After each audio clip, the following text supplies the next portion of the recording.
Good morning. Thank you, Chairwoman Lee, for yielding time, and thank you to Ranking Member Sewell and all of my colleagues. Election observers and observer access are a long-standing and necessary part of the electoral process.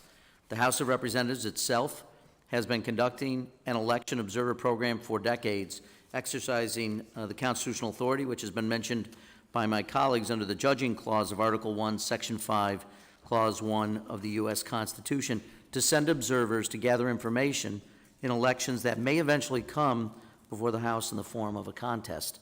Excuse me. House observers conduct their work in an unobtrusive, bipartisan manner. I agree that we should continue working to improve transparency and education around our elections, but that also needs to be balanced with the safety and security of election workers to ensure voter privacy and the security of ballots and voting equipment. Voters must be free to cast a ballot without intimidation, and election workers must be free to process and count those ballots without fear of harassment, threats, or harm.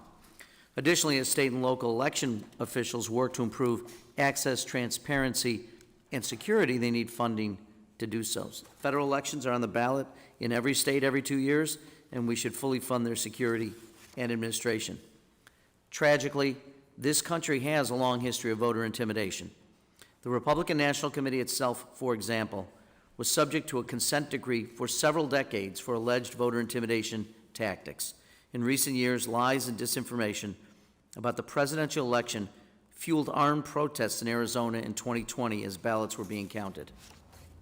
In testimony before the full committee in 2021, former Maricopa County Recorder and now Secretary of State in Arizona, Adrian Fontes, detailed, for example, how a staff member of his was pulled outside the building where ballots were being processed and counted and was cornered by apparently armed members of the protest, requiring intervention from local law enforcement. At that same hearing, Janice Winfrey, City Clerk of Detroit, Michigan, testified that during the tabulation of the absentee ballots, multiple challengers had to be removed because of disruptive behavior. Philadelphia City Commissioner Lisa Deely also testified before this subcommittee in 2022 on how during the ballot counting process following the 2020 election, she was escorted everywhere by 2 police officers, even when going to the bathroom inside the convention center where workers were supposed to be safe while processing ballots.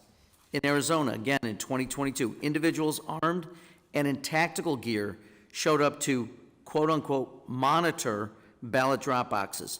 And these examples are not the only ones in recent years. There is no doubt America's elections are fair and secure. Election observation is a critical part of the democratic process.